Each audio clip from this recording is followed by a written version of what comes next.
E chegamos à terrível marca de 1 ano de guerra na Ucrânia. De um dia para o outro, a vida de milhões de ucranianos mudou completamente.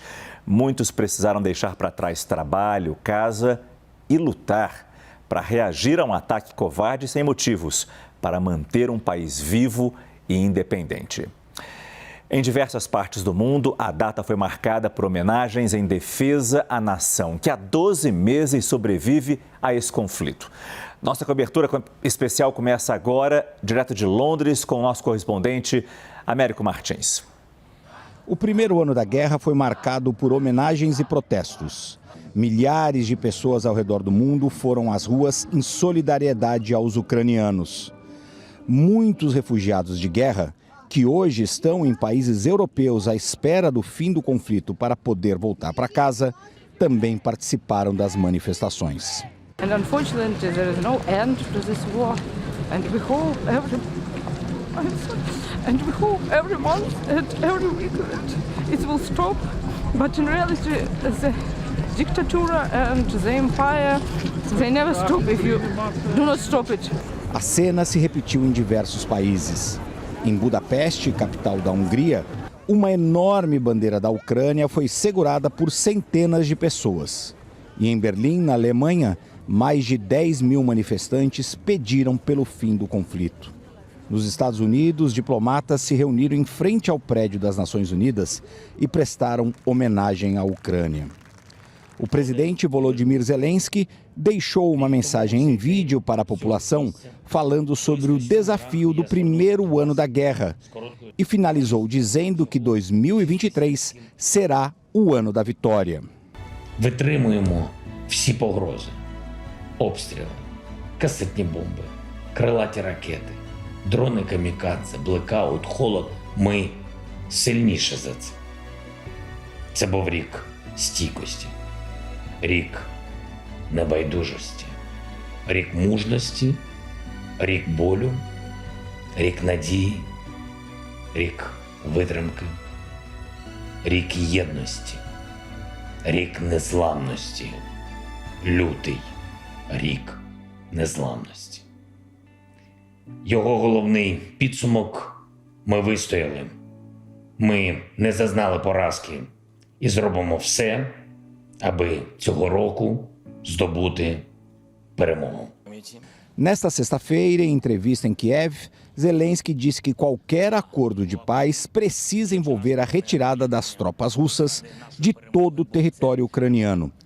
E pediu para que a América Latina, China, Índia e África se juntem à fórmula de paz já apresentada pela Ucrânia. O líder ucraniano disse ainda que trabalhará com a China se o país asiático mostrar respeito pelo direito internacional e pela integridade territorial da Ucrânia. Questionado sobre negociações de paz, Zelensky disse que não vai se sentar com Putin, porque, segundo ele, não há ninguém para conversar do lado russo. Ainda nesta sexta-feira, o grupo do G7 reiterou o apoio à Ucrânia pelo tempo que for necessário e alertou os países que tentarem minimizar as sanções impostas à Rússia que parem de fornecer qualquer tipo de apoio às tropas de Putin ou então enfrentem graves consequências. Américo Martins, de Londres, para a CNN Brasil. Nessa data tão marcante, é fundamental ter o nosso analista de internacional, Lorival Santana, e ele está presente aqui no nosso estúdio. Lorival, boa noite, obrigado pela sua participação aqui no estúdio. Prazer, Márcio. Que diferenças básicas você vê das intenções russas no começo da guerra, exatamente há um ano, para o que foi conquistado até agora por Vladimir Putin, Lorival? A nossa editora de internacional, Jéssica Petrovna, preparou 3 telas que são mapas, porque é a geografia que define isso que você dá uma resposta para a sua pergunta.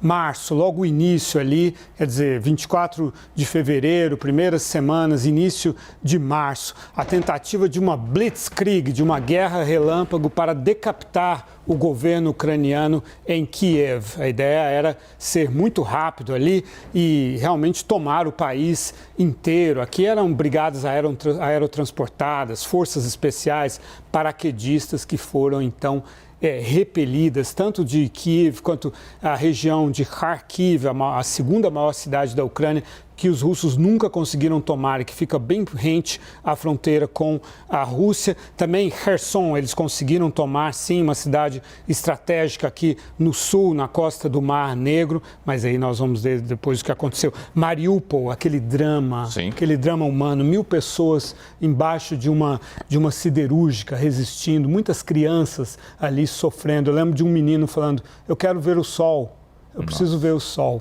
Vamos lá, aí a gente tem o próximo momento, já no final de 2022.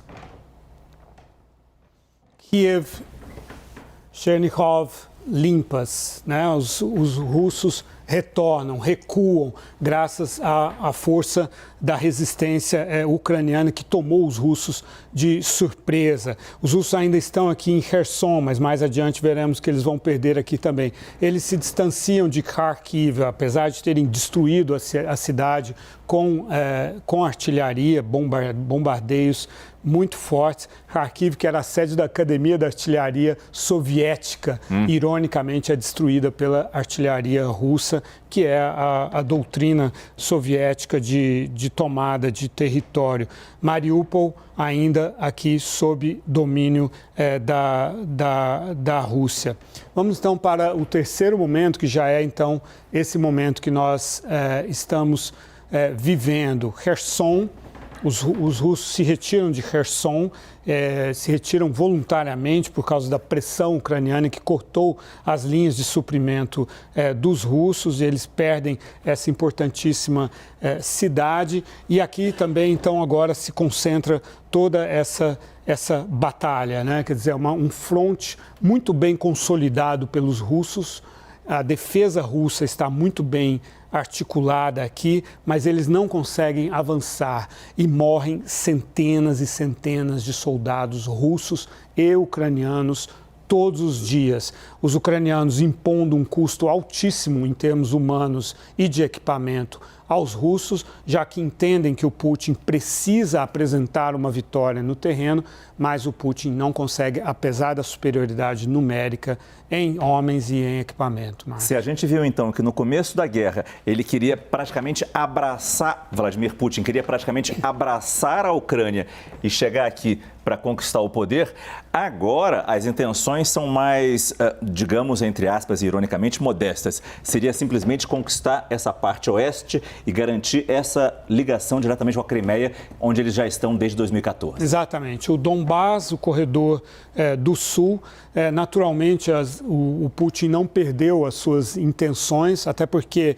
se ele recua, né, ele continua negando a soberania ucraniana. Se ele recua e nunca recuou desse discurso, tivemos um discurso outro dia do Putin demonstrando que as intenções ainda são essas, de negar a soberania da Ucrânia, enfim, de restaurar paulatinamente o que era a União Soviética, né?